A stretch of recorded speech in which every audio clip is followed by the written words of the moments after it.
Bismillah.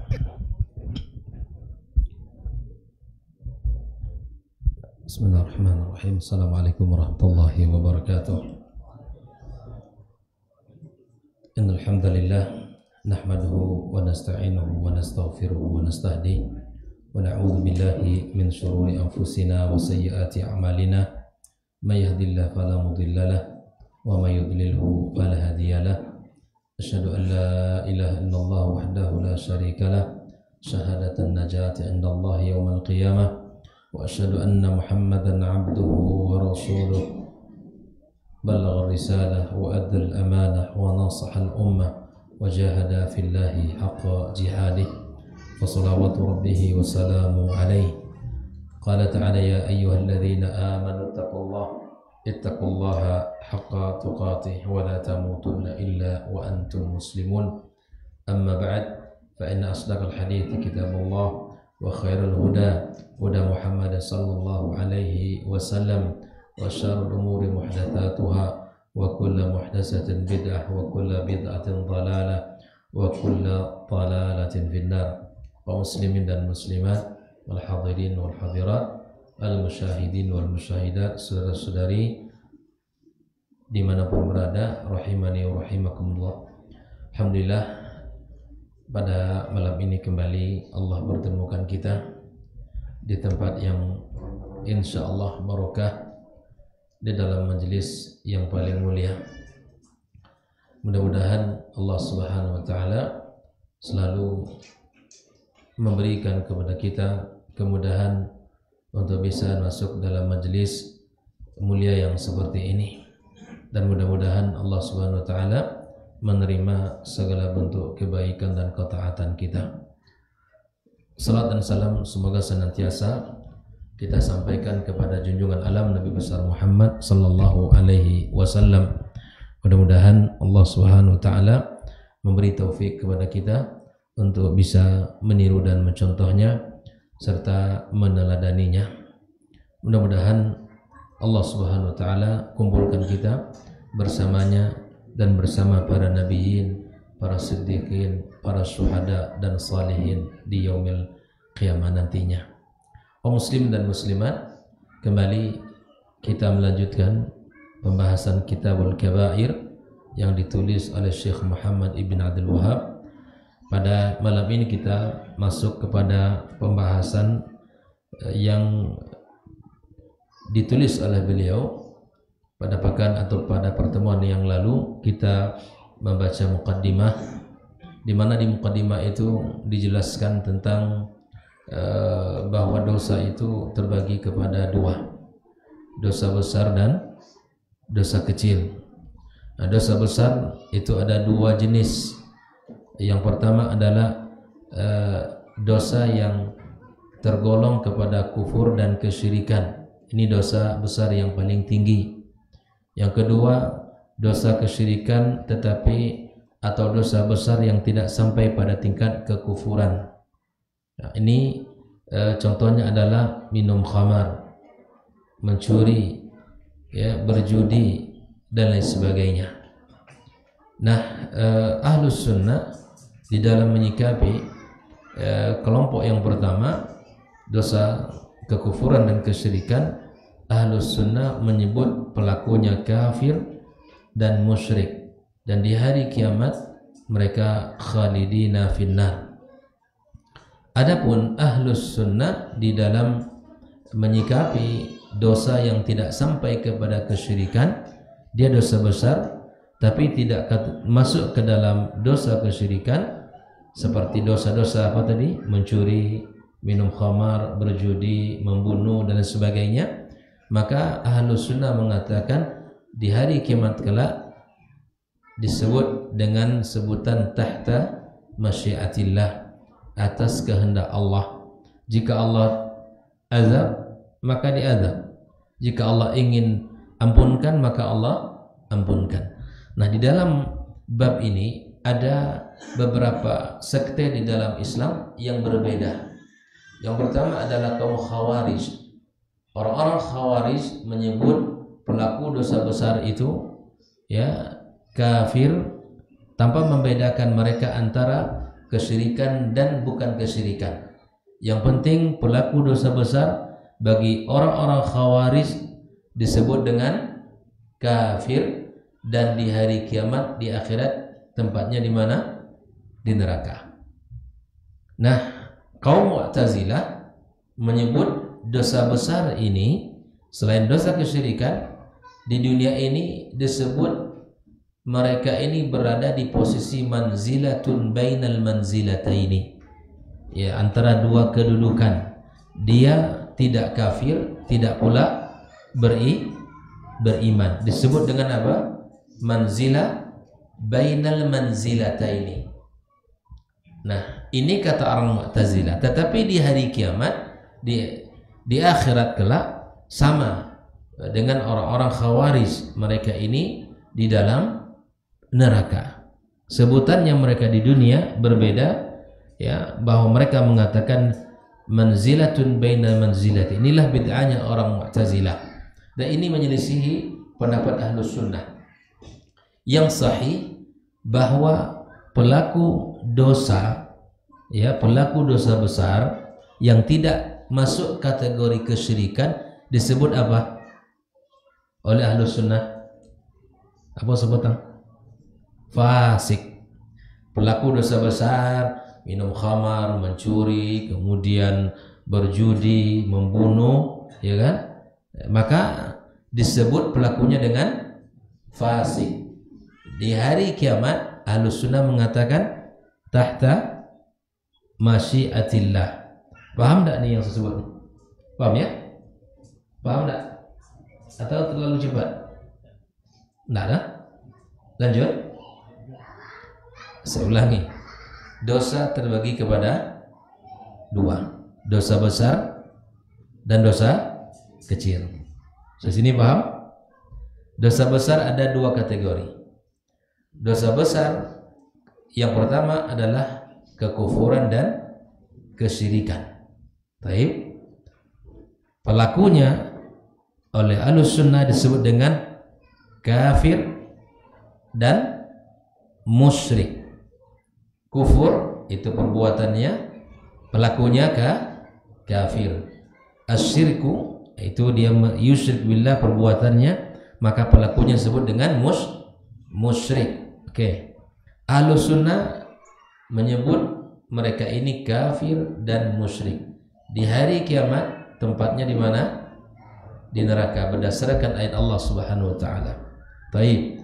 Dosa besar yang tidak sampai ke level kufur dan syirik. Seperti apa tadi?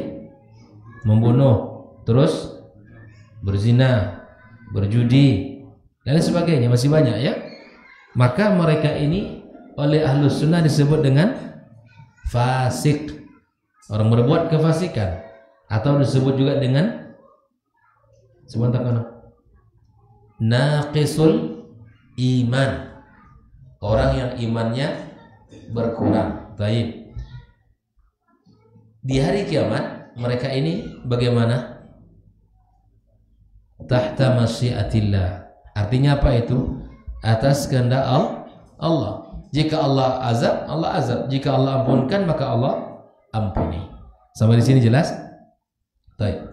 Lalu dosa yang kedua, terhadap dosa besar tadi ada beberapa sekte-sekte yang menyimpang, Mu'tazilah, Al-Khawarij, ada Al-Murji'ah, ada Al-Qaramiyah dan sebagainya. Kita masuk kepada dosa yang kedua, itu dosa-dosa kecil, disebut dengan Al-Lamam. Dosa kecil, Al-Lamam, maka semua kita tidak ada yang bisa terselamatkan dari dosa ini. Semua kita punya potensi melakukan itu. Baik. Bagaimana cara membersihkan dosa kecil ini? Dengan dua cara. Yang pertama, bertaubat, istighfar kepada Allah. Yang lebih indah lagi, kenapa saya sebut lebih indah? Karena ini merupakan kasih sayang Allah Subhanahu wa taala dan rahmatnya untuk kita. Dosa-dosa kecil bisa dihapus dengan berbuat baik. Kalau istighfar jelas. Bahkan dosa-dosa kecil itu bisa terhapuskan dalam lembaran catatan dosa kita bila mana kita banyak melakukan amal saleh, amal baik. Taib, ini yang kita bahas. Maka waqala Syekh Muhammad Ibn Abdul Wahhab, bismillahirrahmanirrahim, wa bihi nasta'in. Beliau memulai dengan bismillahirrahmanirrahim. Setiap kita harus memulai pekerjaan dan perbuatan kita dengan al-basmalah ini. Ya, karena ittiba'an Nabi sallallahu alaihi wasallam, mengikut Nabi kita sallallahu alaihi wasallam. Karena beliau setiap menulis surat kepada para raja-raja, maka dia memulai dengan menulis bismillahirrahmanirrahim. Baik. Wa bihi nasta'in. Kata Syekh Muhammad Abdul Wahhab, wa bihi nasta'in, dan dengannya kita meminta tolong. Yang pertama, Kitabul Kabair. Kitab tentang dosa-dosa besar. Wa qaulullah tabaraka wa ta'ala, beliau mengawali pembahasan ini dengan firman Allah di dalam surat An-Nisa ayat 31. Allah katakan, in tajtanibu kabaira ma tunhauna anhu nukaffir ankum sayyiatikum. Jika kalian jauhkan dosa-dosa besar, dosa-dosa besar, ma tunhauna anhu, apa yang dilarang untuk kalian kerjakan, nukaffir ankum sayyiatikum, maka kami akan hapuskan dosa-dosa kecil kalian. Nah, di sini ikhwafillah ada beberapa pelajaran. Berkata Syekh Shalih Fauzan di dalam penjelasan kitab ini, dalam beliau mengatakan, wa fihi dalilun ala anna adz-dzunuba tanqasim, bahwa dosa berdasarkan ayat ini terbagi kepada dua. Kama dzakarna ila kabairin wa saghair, kepada dosa besar dan dosa kecil. Jadi secara umum dosa terbagi kepada dua, besar dan kecil. Dari mana dalilnya? Ayat An-Nisa 31 ini. An-Nisa 31 ini, apa kata Allah? Jika kalian jauhkan dosa-dosa besar, maka kami akan hapuskan dosa kecil, sayyiat. Wa anna man ijtanabal kaba'ir. Nah, orang-orang yang menjauhkan dosa-dosa besar, ya, maka kaffarallahu anhu as-saghair. Dengan rahmat Allah, Allah ampunkan dosa-dosa kecil yang disebabkan oleh pandangan kita, oleh lisan kita, oleh mungkin telinga kita, dan apa saja yang bisa mendatangkan dosa-dosa kecil dari anggota tubuh kita. Selama kita menjauhkan dosa-dosa besar, Allah akan ampunkan dosa-dosa kecil itu. Ya subhanallah ya. Makanya banyak dalam hadis Nabi SAW, Nabi mengatakan di antaranya as-salawatul khams, ya kan? Salat lima waktu. Salat 5 waktu yang kita kerjakan dari subuh ke zuhur, zuhur asar, asar maghrib, maghrib ke isya. Antara 5 salat ini ada aktivitas, ada muamalah, ada interaksi dengan orang yang barangkali ada dosa-dosa kecil kita lakukan tanpa kita sadari ataupun kita sadari. Ya kan? Setelah sholat subuh kita bekerja, kita berinteraksi dengan banyak orang. Kita duduk di kedai, kita duduk di tempat, di kantor, mungkin di mana saja orang ramai. Kita berbicara dengan sesuatu yang barangkali menimbulkan dosa, atau mendengarkan sesuatu yang juga mengundang dosa. Lalu kita datang di saat zuhur tiba, ya, kemudian kita sholat berjamaah, maka antara waktu sholat subuh dengan zuhur tadi ada dosa-dosa kecil yang kita lakukan, maka di situ akan dihapuskan Allah Subhanahu wa ta'ala. Bayangkan ya. Begitu juga zuhur ke asar, asar ke maghrib, maghrib ke isya. Maka disinilah kita dapatkan Nabi kita alaihi salatu wassalam mengatakan, memberikan sebuah analogi. Andaikan di depan rumah kalian ada sungai yang mengalir, dan kalian mandi di dalam sungai itu, di sungai itu 5 kali, ya kan, sehari semalam, apakah ada tersisa dari kotoran tubuh kita? Tentu tidak. Kalau betul-betul bersih mandi kita, ya kan, sungai mengalir depan rumah kita, mandi kita 5 kali sehari mandi, tidak akan tersisa apapun dari kotoran tubuh kita. Begitulah sholat, 5 kali kita sholat sehari semalam, ya kan, dengan penuh cinta kita kepada Allah, dengan mengharap ampunan Allah, maka insya Allah dosa-dosa kecil kita akan Allah hapuskan selama tidak mengerjakan dosa-dosa besar. Wa hadza wa'dun minallahi ta'ala, dan ini merupakan janji dari Rabb kita. Janji dari Allah.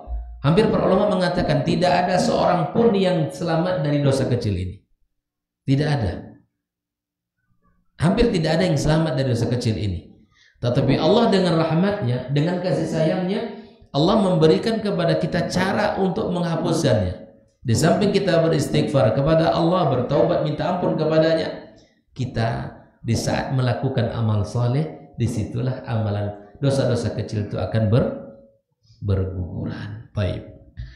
Berkata Syekh Shalih Fauzan, wa qala subhanahu wa nudkhilkum mudkhalan karima. Dan kami masukkan kalian kepada mudkhal karimah, kepada tempat yang mulia. Kemudian wa hadza wa'dun min Allah. Dan ini juga merupakan janji dari Allah. Wa fihi raddun 'alal khawarij wal mu'tazilah. Di dalam ayat ini bantahan terhadap orang-orang khawarij dan orang-orang mu'tazilah. Ya, wa bayan fasad madhhabihim.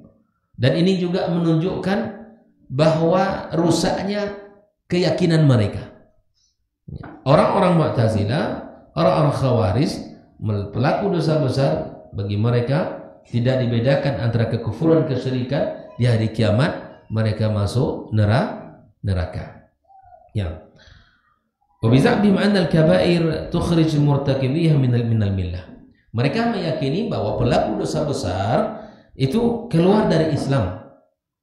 Nah, itu sudah kita jelaskan tadi pada muqaddimah. Wa bayan anna al-haqqa fi dzalika wa madhhab ahlussunnah wal jamaah. Yang sahih di dalam bab ini, di dalam hukum terhadap pelaku dosa besar, yang benar mereka ini yang tidak melakukan kesyirikan, dosa-dosanya dosa besar, maka ada harapan bahwa Allah mengampunkan dosanya. Mana dalilnya? Allah Subhanahu wa taala mengatakan, innallaha la yaghfiru ay yushraka bihi wa yaghfiru ma duna dzalika liman yasha. Masuk ke situ. Ya. Tetapi kalau kesyirikan, bila mana dia tidak bertaubat kepada Allah sebelum dia meninggal, memang tidak ada kesempatan untuk mendapatkan ampunan Allah. Jelas? Kesyirikan adalah mematikan kesempatan, menutup kesempatan untuk mendapatkan ampunan Allah. Kenapa demikian? Allah telah katakan dalam hadis qudsi, ana aghnas syuraka anil syirki. Saya tidak butuh dengan kesyirikan kalian, kata Allah. Ya, barang siapa yang melakukan sebuah perbuatan dan dia melakukan kesyirikan, taraktuhu wa syirka, aku tinggalkan dia dan kesyirikannya. Kalau dia misalnya menyembah patung, maka patung itu juga ditinggalkan dan di penyembahnya juga ditinggalkan Allah SWT. Nah, ini ancaman keras dari Allah Subhanahu wa taala. Maka pelaku dosa besar, bahwa yang benar adalah mazhab Ahlus Sunnah, yang mana mereka ini bila mana tidak sampai kepada derajat kesyirikan, insya Allah mereka akan mendapatkan kesempatan ampunan dari Allah Subhanahu wa taala. Naam. Al-ba'idu kull bu'di an al-ifrat wa at-tafrid wa an al-ghulu wa tatarruf. Bahwa akidah Ahlus Sunnah wal Jamaah itu berbeda. Dia tidak terlalu ekstrim, juga tidak terlalu lalai. Tidak berlebihan dan juga tidak masuk kepada kategori yang keras. Ya, Ahlus Sunnah berada di tengah berdasarkan dalil-dalil yang telah disampaikan Allah dan Nabi SAW. Makanya Al-Khawarij, mereka ini masuk kepada kelompok mana? Ekstrim. Kelompok ekstrim. Nah, kenapa mereka ini ekstrim? Apa sebab? Siapa yang tahu?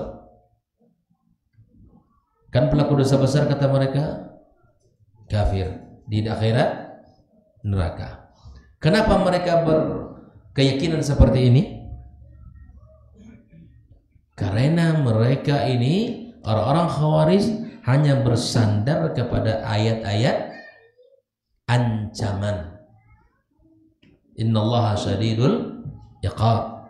Ya misalnya lahu adzabun alim dan seterusnya. Orang Khawarij dan orang-orang Mu'tazilah, mereka bersandar berpegang dengan ayat-ayat ancaman. Berbeda dengan kaum Murji'ah.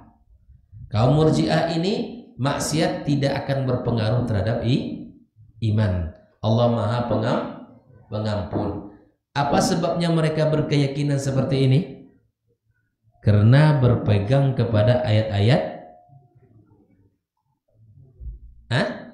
ayat-ayat janji, ayat-ayat rahmat. Ya. Kalau orang Khawarij tadi berpegang kepada ayat-ayat ancaman, jelas? Dan orang-orang Murji'ah berpegang kepada ayat-ayat janji, kasih sayang, ampunan.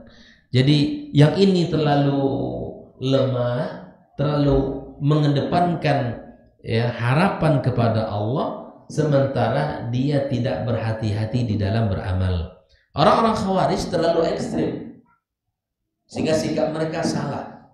Maka yang berada di tengah-tengah itu Ahlus Sunnah, menggunakan kedua dalil, baik ayat-ayat ancaman ataupun ayat-ayat janji. Sehingga apa? Kita beribadah itu dengan al-khauf war raja. Ada khauf, rasa takut. Kita lihat ancaman Allah banyak sekali. Pelaku-pelaku dosa kita tidak jadi melakukan. Itulah rasa takut yang membuat kita tidak berani melakukan dosa. Namun bila mana kita melakukan dosa terlanjur karena kejahilan atau disengaja, jangan putus asa. Jangan putus asa. Kenapa? Karena Allah Maha Pengampun. Bila mana terlanjur ya kita melakukan satu dosa, misal mencuri, kita tahu bagaimana dosa mencuri itu. Sekarang kamu sudah tahu bahwa dosanya besar, bertaubat segera. Minta ampun kepada Allah, sesali perbuatanmu, jangan diulangi, sudah. Ketika itu sudah dilakukan, maka yakinlah Allah akan menerima taubatnya. Jelas? Maka di sini Ahlus Sunnah berada pada al-wasatiyah. Dia tidak ekstrim ke kanan, tidak ekstrim ke kiri. Tidak ghulu dan tidak pula tatarruf, tidak ifrat dan tidak tafrid. Dia menyikapi dengan al-wasatiyah, dengan sikap yang di tengah-tengah. Baik, kita lanjutkan. Di mana ayat yang kedua yang dipakai oleh Syekh Muhammad Abdul Wahhab di dalam Kitabul Kabair ini, yang digunakan sebagai dalil adalah qaulu subhanahu wa ta'ala di dalam surat An-Najm ayat 32. Allah katakan alladzina yastanibuna kabairal itsm, orang-orang yang menjauhkan dosa-dosa besar, wal fawahisha, dan perbuatan-perbuatan keji, illal lamam, al-lamam kecuali dosa-dosa kecil. Nah di sini berkata Syekh Shalih Al-Fauzan, di antara dalil bahwa sesungguhnya dosa itu terbagi kepada dosa besar dan dosa kecil adalah surat Al-Najm ayat 32 ini. Kabairul itsm itu adalah maksiat. Itu adalah maksiat. Al-fawahish jamak daripada fahisha, yang dilarang dikerjakan, bahkan buruk dan keji jika dikerjakan. Nah, al-lamam inilah maksudnya saghair, dosa-dosa kecil tadi, yang tidak mungkin siapapun selamat, yang tidak mungkin siapapun akan bisa ya tidak melakukannya. Masing-masing kita punya potensi itu. Masing-masing kita punya potensi melakukan dosa kecil. Inna rabbaka wasi'ul maghfirah. Disinilah Allah katakan sesungguhnya Rabbmu sangat luas ampunannya. Inna saghaira tukaffar bimukaffiratin katsiratin. Kata Syekh Shalih Fauzan bahwa dosa-dosa kecil ini bisa dihapuskan dengan berbagai cara. Yang pertama, istinabul kabair. Agar dosa-dosa kecil ini diampunkan Allah, yang pertama jauhkan dosa besar. Itu yang pertama. Yang kedua adalah as-salawatul khams, melakukan salat 5 waktu. Salat 5 waktu itu penghapus dosa, ya. Dan juga bukan hanya salat 5 waktu, tetapi al-jum'atu ilal jum'ah, Jumat yang lalu ke Jumat yang pekan berikutnya, wa Ramadan ila Ramadan, satu Ramadan yang tahun lalu ke Ramadan tahun berikutnya, adalah mukaffirat, adalah pelebur dari dosa-dosa. Di antara yang bisa menghapuskan dosa juga ibadah haji dan umrah. Nabi sallallahu alaihi wasallam mengatakan tabi'u bainal haji wal umrah. Ikutkanlah dari satu haji ke haji berikut, dari satu umrah ke umrah berikutnya. Kenapa? Fa innahuma yanfiyanil faqr wadh-dhunub. Karena satu umrah ke umrah berikutnya itu bisa menghilangkan kefakiran dan menghapuskan dosa. Banyak cara di dalam melakukan amal saleh yang bisa menghapuskan dosa-dosa kita. Yang ketiga, ikhwafillah, di antara yang bisa menghapuskan dosa-dosa kecil adalah al-masaib allati tanzil bil insan min amrad wal asqam wal humum. Musibah, ujian yang menimpa diri kita. Apa saja? Rasa sakit. Sakit yang menimpa diri seorang, kalau dia bersabar ya menerima ujian sakit itu, maka sakit yang ia derita itu akan menghapuskan dosa. Bahkan Nabi kita sallallahu alaihi wasallam, Nabi mengatakan bahwa seorang hamba selalu diuji oleh Allah Subhanahu wa taala dengan sakitnya di dunia ini sampai dia meninggalkan dunia tanpa ada Masya Allah. Masya Allah. Sampai di dunia ini diuji oleh Allah terus dengan rasa sakit, dan dia terima dan dia bersabar ihtisab kepada Allah, maka dia meninggalkan dunia ini tanpa dosa. Maka kata Allah Subhanahu wa taala, innama yuwaffas sabiruna ajrahum bighairi hisab. Orang-orang yang sabar itu tidaklah ada batasan pahala di sisinya. Mereka ini termasuk hamba-hamba orang-orang yang tanpa dihisab oleh Allah Subhanahu wa taala. Pahala mereka bighairi hisab, tidak ada batas. Makanya di hari kiamat, orang-orang yang di dunia ini penuh dengan ujian, kesakitan, ya kesulitan, di antaranya sakit, lalu kemudian di hari kiamat kelak ya Allah berikan yang terbaik dari apa yang diinginkan manusia semuanya. Sampai para ulama mengatakan hatta ahlul afiyah, orang-orang yang sehat dulu ketika di dunia, meninggal dunia dia melihat apa yang Allah berikan kepada orang-orang yang diuji oleh Allah dengan kesakitan, dia bersabar, mereka di saat itu ya tamanna.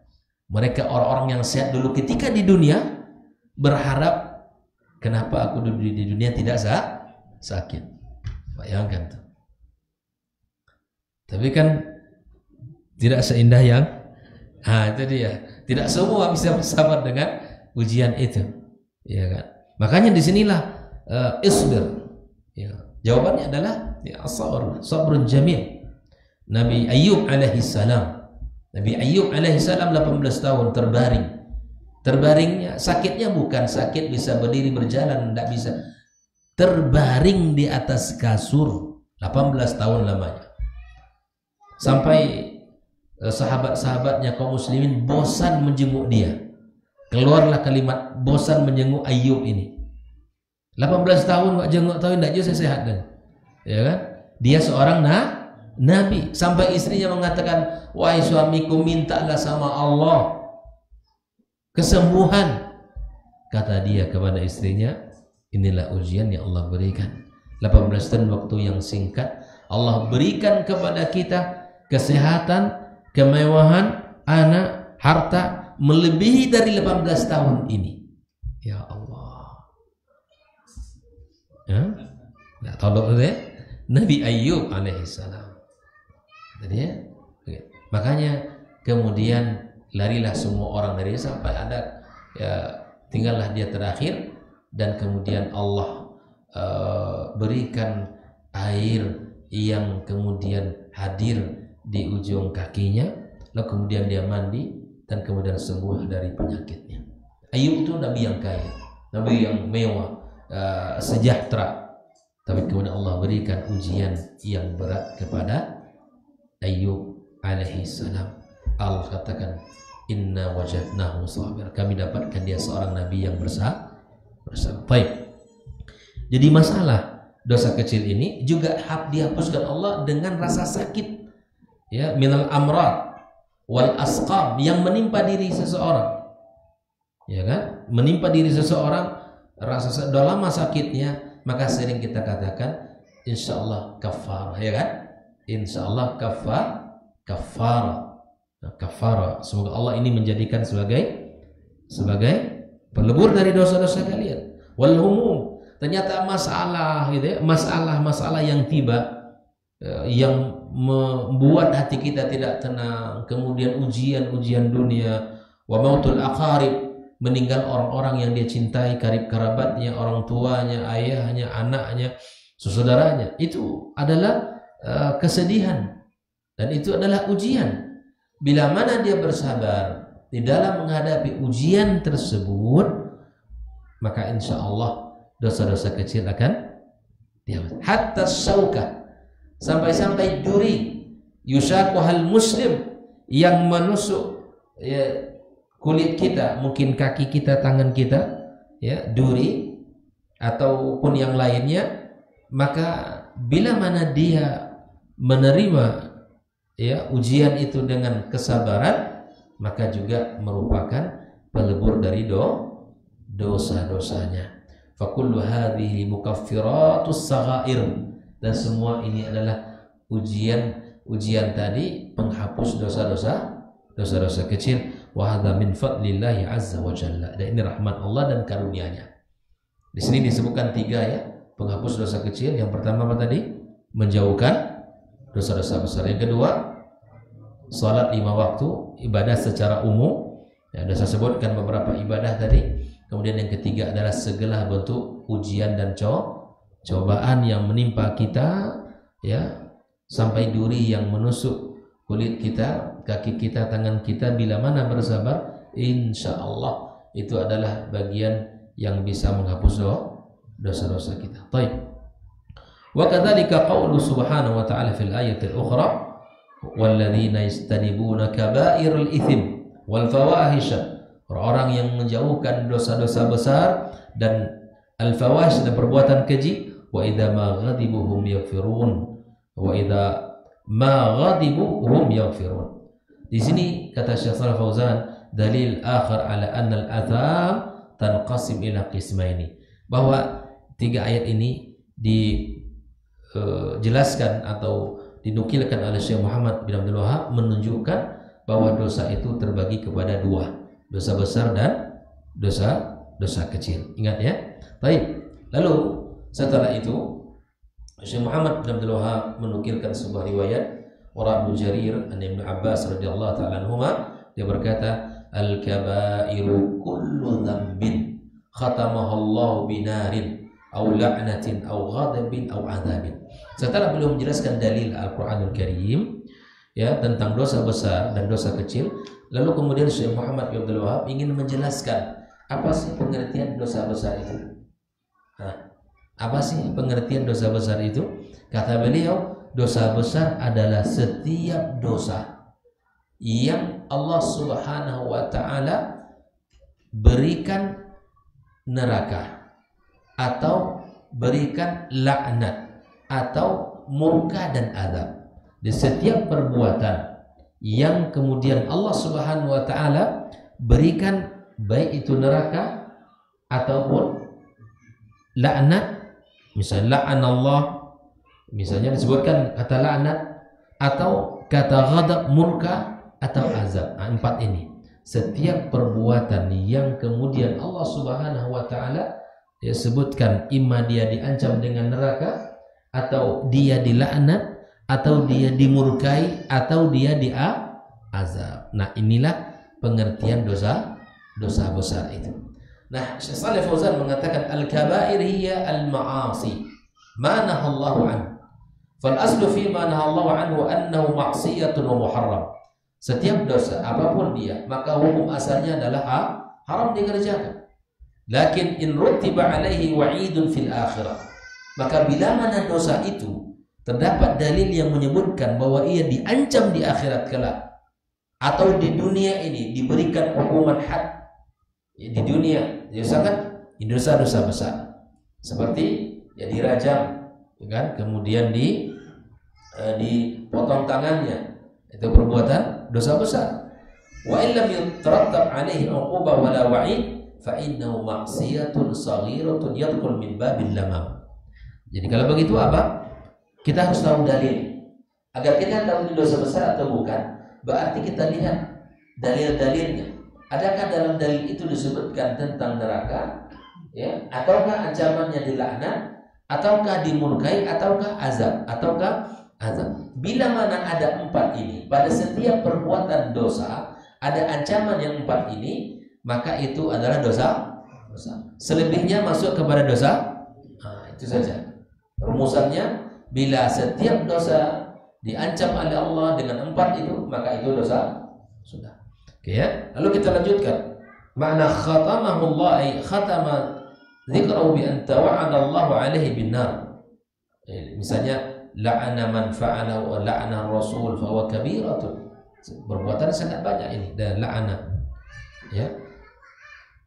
Dimulai dengan kata-kata la'ana atau dengan kata-kata ghadab, murka. Allah mengancam, ya, perbuatan dosa dengan murka, maka setiap dosa yang diancam dengan kemurkaan itu adalah dosa besar. Atau azab, baik itu di dunia seperti qat'iyad sarik, dipotong tangan di dunia ini, berarti kena dosa besar. Aujil dizani orajamul qazif, misalnya orang-orang berzina dijilid, kemudian dirajam orang-orang yang penuduh. Nah, ini semua adalah dosa-dosa besar yang harus kita hindari. Wa amma ma nahallahu anhu wa lam tarattab alaihi syai'an min dzalik fa innahu yadkhul fi babis saghair. Baik, itu dia, ya. Jadi dosa besar itu pengertiannya setiap dosa yang diancam dengan 4 hal ini. Yang pertama dengan neraka, yang kedua laknat, yang ketiga murka, yang keempat azab. Setiap dosa. Nah, ini kembali kepada dalil. Lalu setelah itu Syekh Muhammad bin Abdul Wahhab menukilkan walahu an, ya, qala hiya ila 700 aqrab minha ila 7 ghair annahu la kabirata ma'al istighfar wala saghirata ma'al israr. Di sini ada pelajaran mahal untuk kita, bahwa tidak ada dosa besar, ya, yang selalu diikutkan dengan taubat dan istighfar kepada Allah. Artinya di situ ada peluang untuk kita membersihkan diri.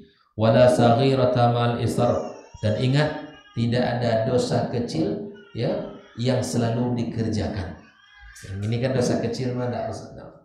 La saghirata ma'al israr, tidak ada dosa kecil yang dikerjakan terus-menerus, ya. Artinya walaupun ini dosa kecil, tapi bila mana dikerjakan terus, maka itu tidak lagi jatuh nanti kepada dosa kecil. Makanya dalam bab ini kata para ulama, agar kita tidak bermudah di dalam bermaksiat, apa kata para ulama? La tanzur ila sigharil maksiyati. Jangan engkau lihat kepada kecilnya dosa itu. Ini sebagai bentuk motivasi agar kita bisa menahan diri. Jangan anggap dosa kecil ini mudah-mudah saja. Saya bisa hapus dengan melakukan amal saleh atau menjauhkan dosa besar. La, ya. Seorang mukmin sikapnya apa? La saghirata ma'al israr. Tidak terhitung dosa kecil bila mana ia dikerjakan terus menerus. Dan ingat kata para ulama, la tanzur ila sigharil maksiyah. Jangan kalian lihat kecilnya dosa itu. Jangan. Walakin anzur ila man asaita. Tetapi lihatlah kepada siapa yang engkau durhakai. Siapa yang engkau, ya, tidak taati. Dialah Allah Azza wa Jalla. Maka tidak ada dosa kecil. Jangan dianggap remeh dosa kecil, karena tidak ada dosa kecil yang dikerjakan terus menerus.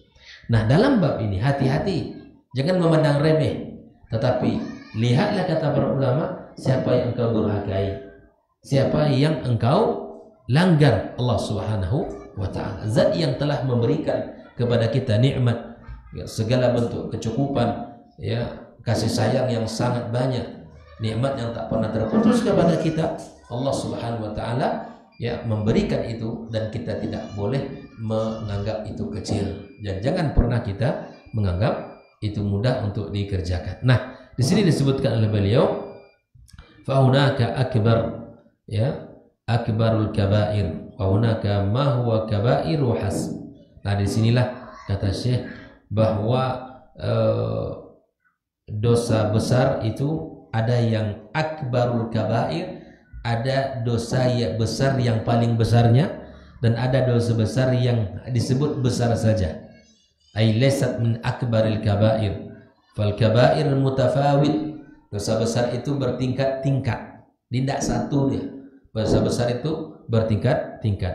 Wa amma adduha fa innu yurja fi ilal kitabi was sunnah. Lalu apa saja dosa-dosa besar itu atau yang dianggap dosa-dosa besar itu, maka kita harus kembali kepada Quran dan sunnah Nabi Sallallahu Alaihi Wasallam. Setelah ini beliau akan menjelaskan apa saja di antara bentuk-bentuk dosa-dosa besar. Insya Allah akan kita baca setelah azan nanti. Insya Allah.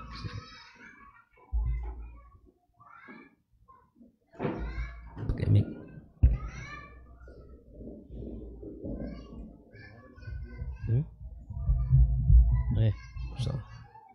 Ya, Allahu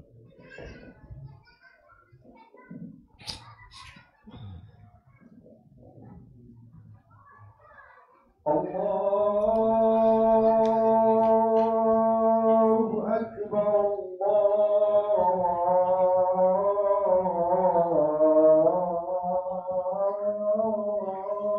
Akbar, Allahu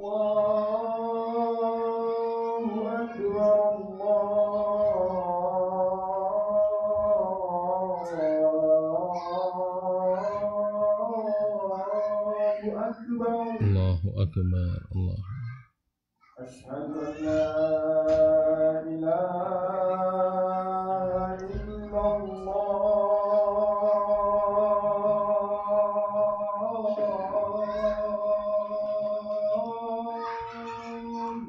Sallallahu. Asyhadu an la ilaha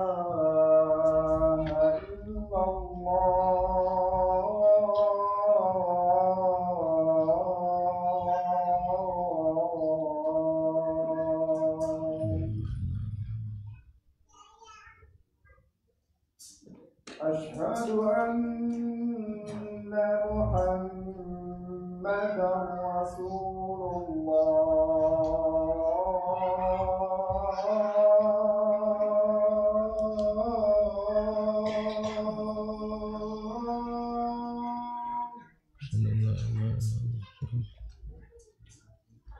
أشهد أن محمدا رسول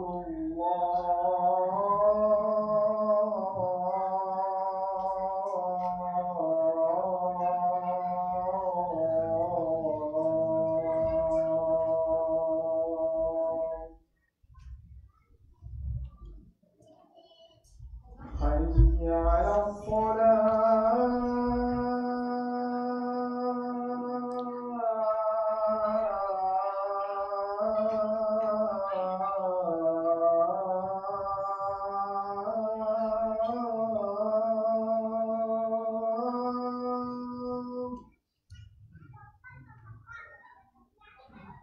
حي على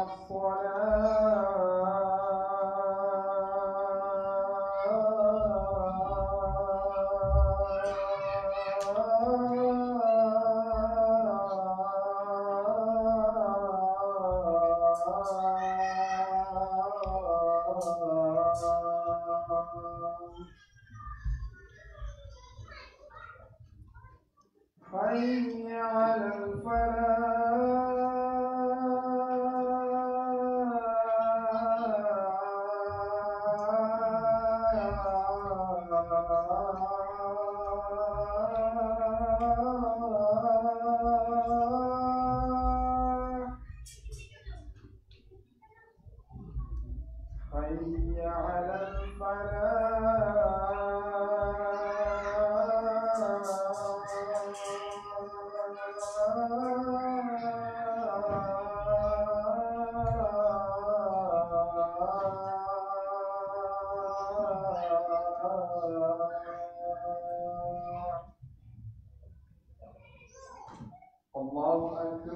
Allahu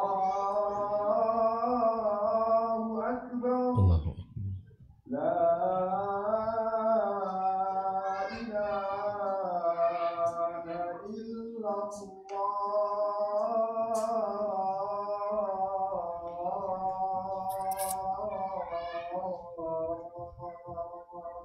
La ilaha illallah salatan qaimah wa ba'atha wa innaka ala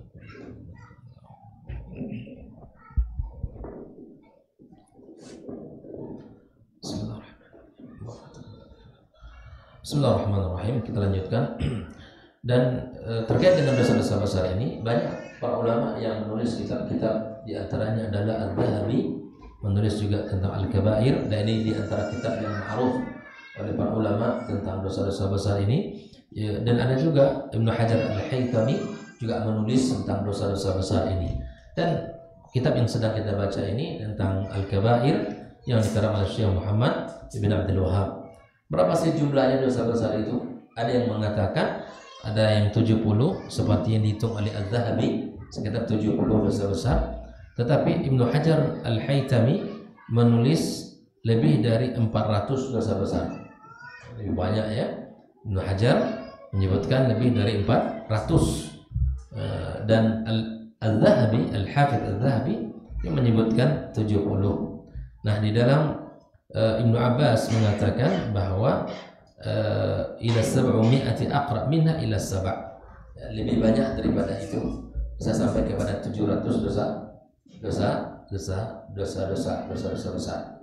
Baik, perkataan yang disebutkan tadi la kabirata man istighfar ini menunjukkan bahwa bila mana seorang beristighfar dari hati yang paling dalam, jujur kepada Allah, bertaubat kepadanya, takut atas dosa-dosanya, maka insya Allah dosa itu akan diampunkan Allah Subhanahu wa Ta'ala.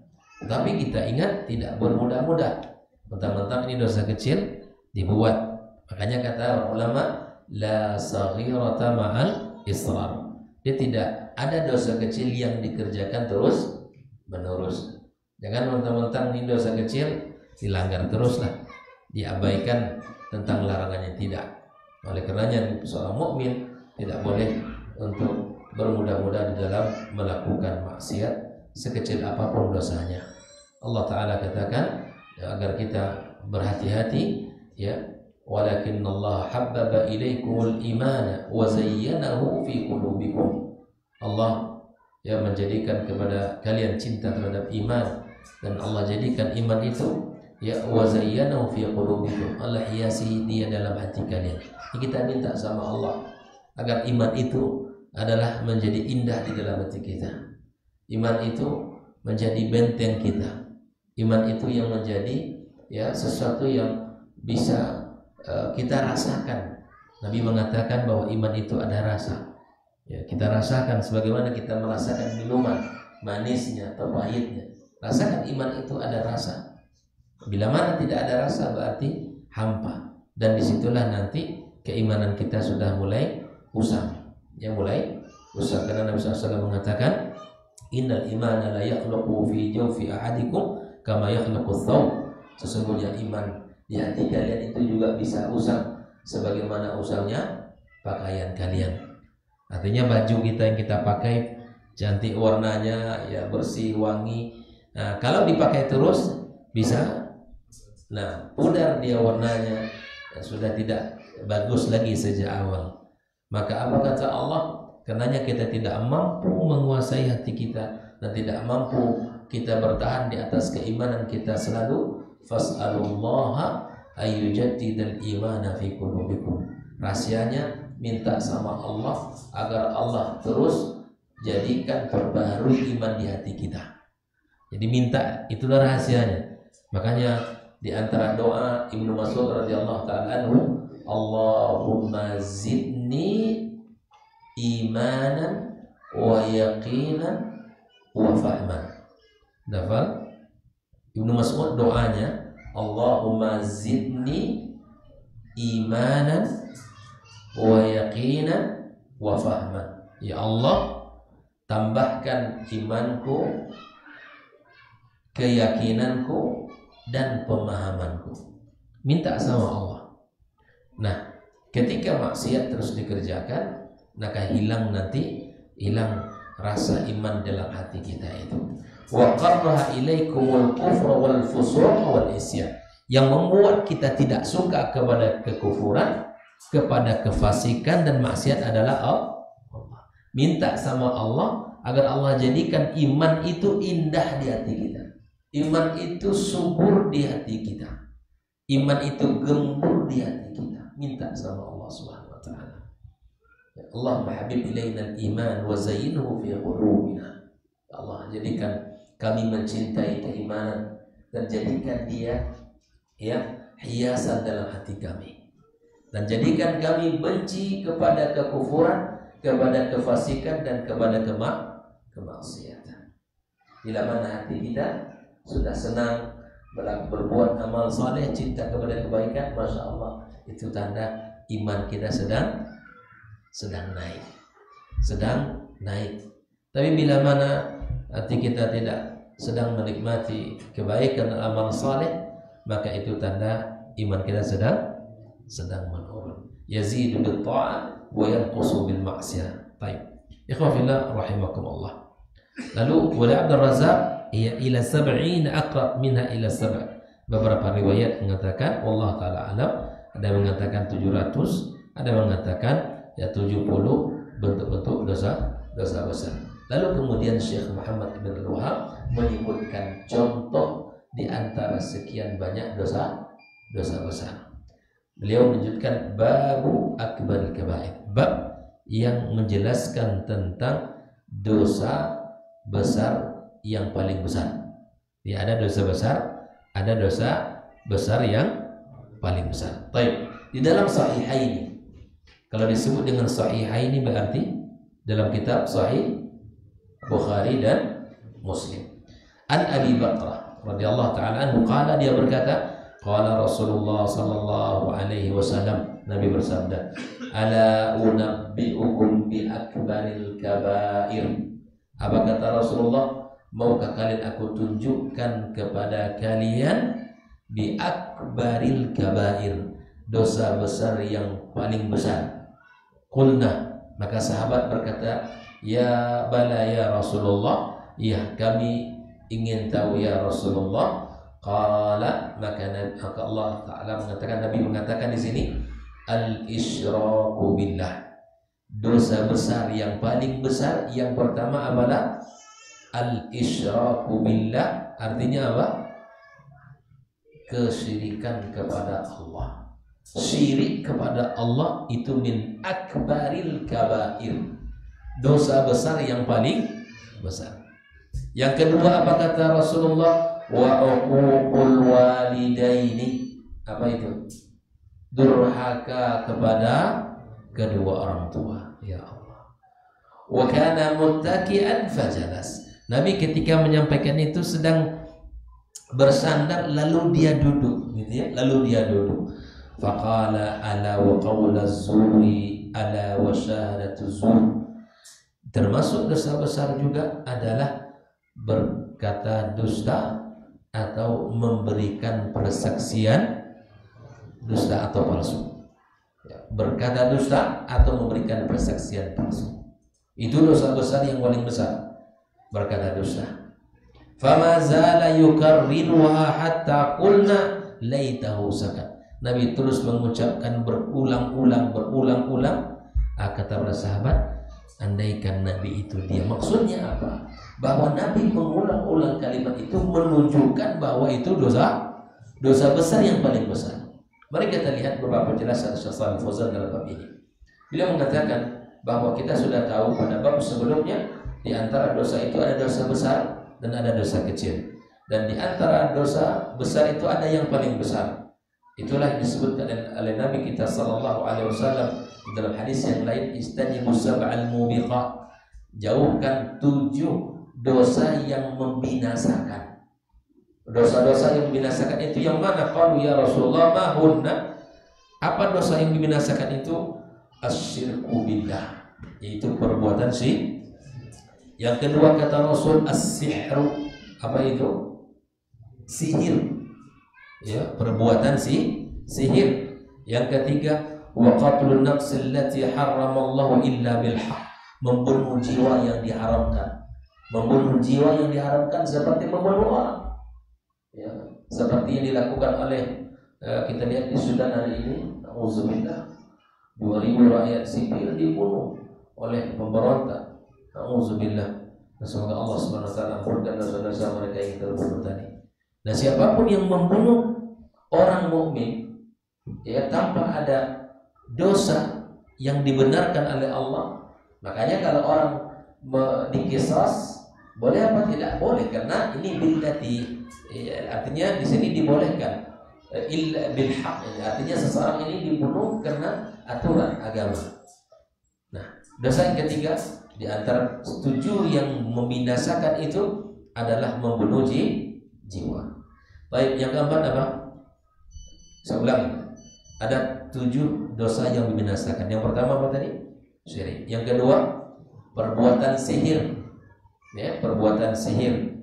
Yang ketiga, membunuh jiwa. Yang keempat, aklur riba, memakan riba. Yang kelima, aklu malil yatimi, memakan harta anak yatim. Yang ke-6, wa tawalli yaumaz zahf, ini lari di saat berperang, lari di medan pertempuran, sedang berkecamuk, ya, peperangan antara muslimin dan kafir, lalu dia takut mati, lalu dia lari. Nah, ini termasuk dosa besar. Kemudian wa qatlul muhsanati al-mu'minatil ghafilat, membunuh wanita-wanita yang baik-baik, atau menuduh, dalam yang lain menuduh wanita-wanita yang bersih, yang baik-baik, yang suci, yang jauh dari maksiat, dituduh dia melakukan dosa, dituduh dia berzina, dituduh dia ini dan padahal dia orang baik-baik. Nah, inilah 7 dosa besar yang termasuk membinasakan. Fadzakar Nabi SAW akbar kabair. Nabi menyebutkan yang pertama, yang paling besar di antara dosa besar yang paling besar, asyriku billah, syirik kepada Allah Subhanahu wa taala.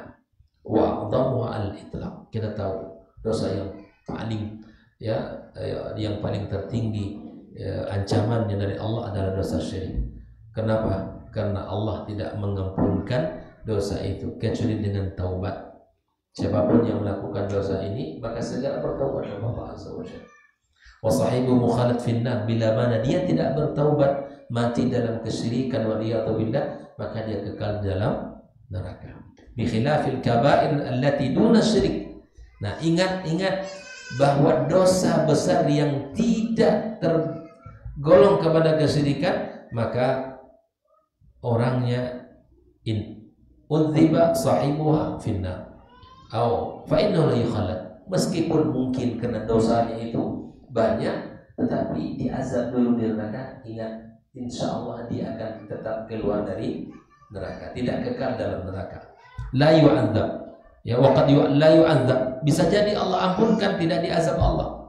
Fa ya'fullahu anhu wa la yu'adzibu, karena dia selalu minta sama Allah, minta diampunkan, minta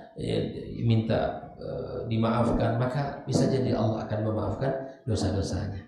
Maka la taqnatu min rahmatillah, siapa yang terjatuh pada kubang dosa ini, maka cara yang paling terbaik adalah kembali kepada Allah Subhanahu wa taala, meminta ampun, memohon maaf, meminta dengan segala kerendahan hati kita. Maka kata para ulama, ketika kita berdoa kepada Allah Subhanahu wa taala, tabqi indallahi kabuka'is sabi inda walidi. Cara minta kepada Allah itu minta seperti anak kecil meminta sama orang tua, menangis, dia tidak akan lepaskan tangan ayahnya sampai dia dapat apa yang diinginkan. Begitu kita tidak boleh kita berhenti berdoa meminta ampun kepada Allah Subhanahu wa taala sampai Allah mengampunkan kita.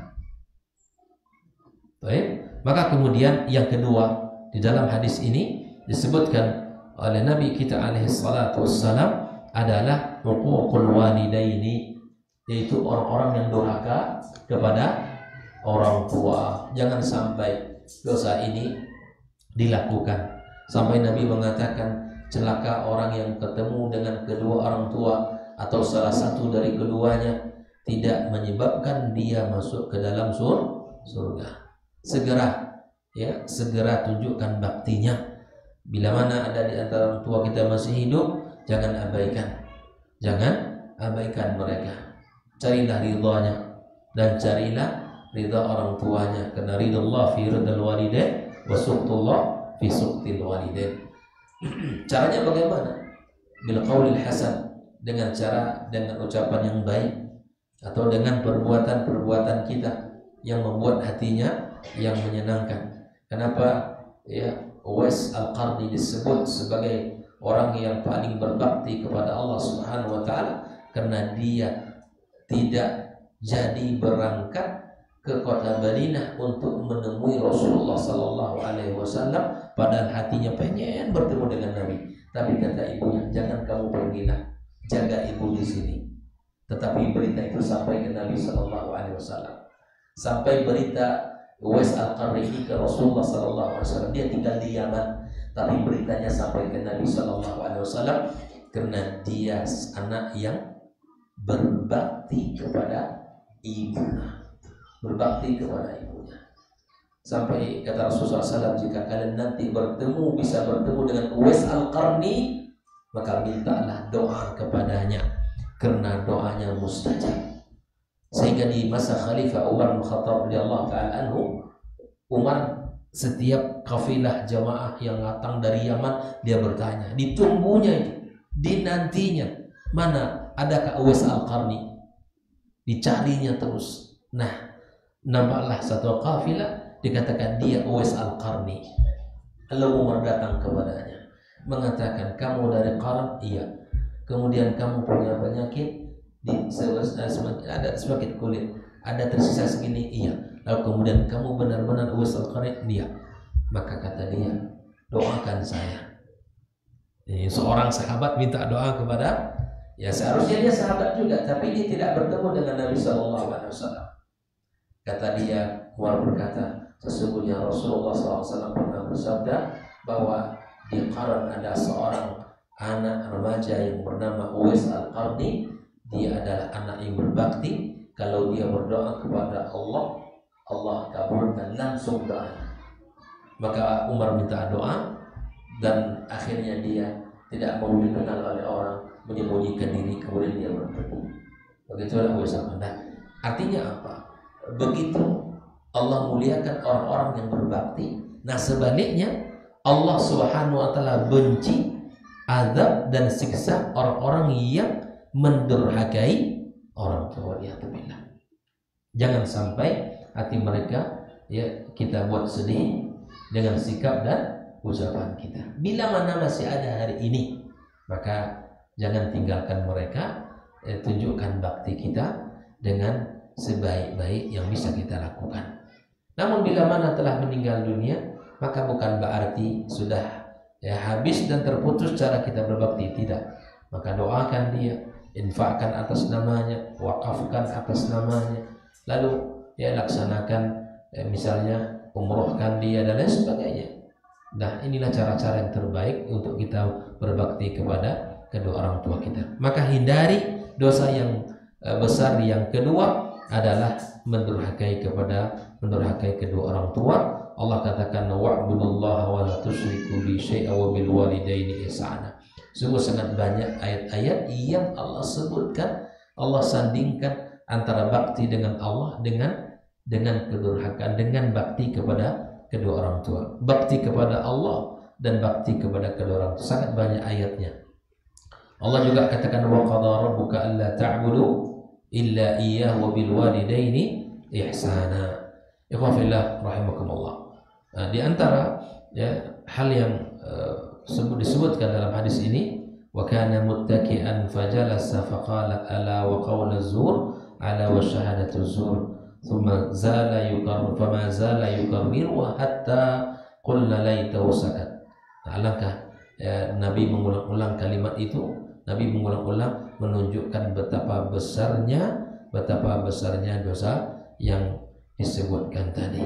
Maka ikhwafillah rahimahullah, dosa kemudian berdusta atau sumpah atau bersaksi dengan persaksian palsu, ini jangan dilakukan. karena dia dosa besar dan termasuk dosa besar yang paling besar. Nah, oleh karena itu perhatikan semua ini menunjukkan ya bahwa Nabi sallallahu alaihi wasallam mengingatkan kita dari perbuatan-perbuatan yang sangat ya dibenci oleh Allah Subhanahu wa taala ini.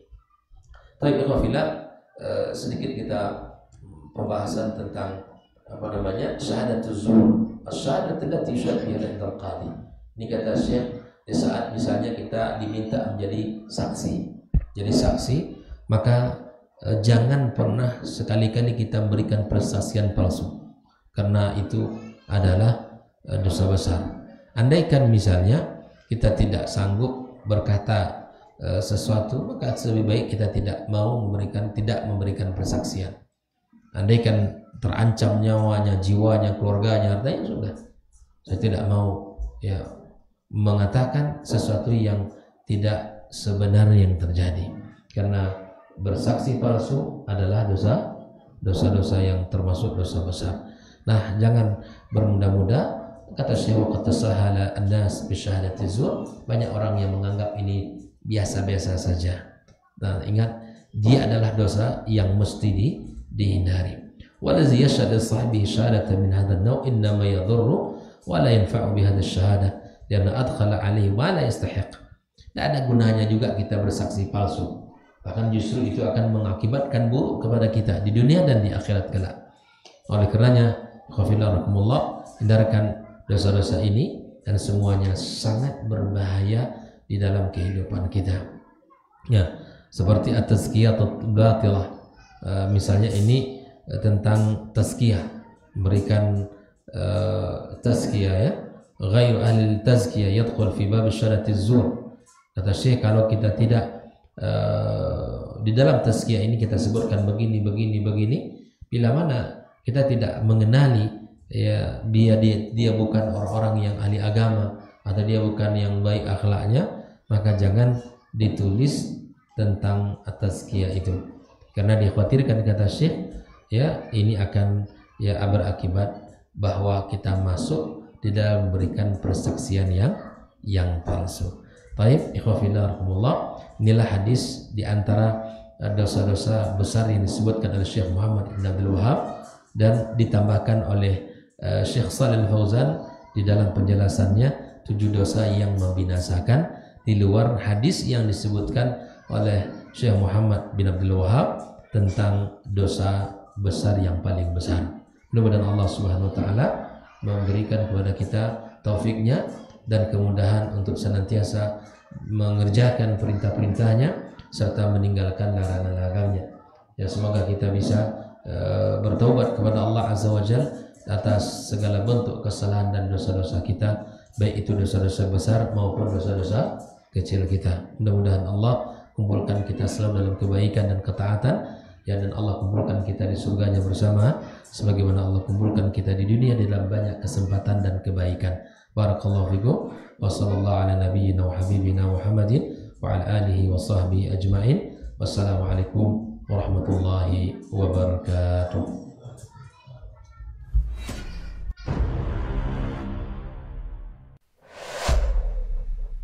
Dunia dan seisinya ini bagi Allah tak sama nilainya dengan sebelah sayap lalat. Barang siapa yang beramal untuk akhiratnya, Allah akan cukupkan baginya urusan dunia. Sayati zamanun 'alan nasi as-sabiru fihim qalqabit al-jamrah. Akan ada satu masa di akhir zaman yang berpegang teguh dengan agamanya seperti orang yang sedang memegang bara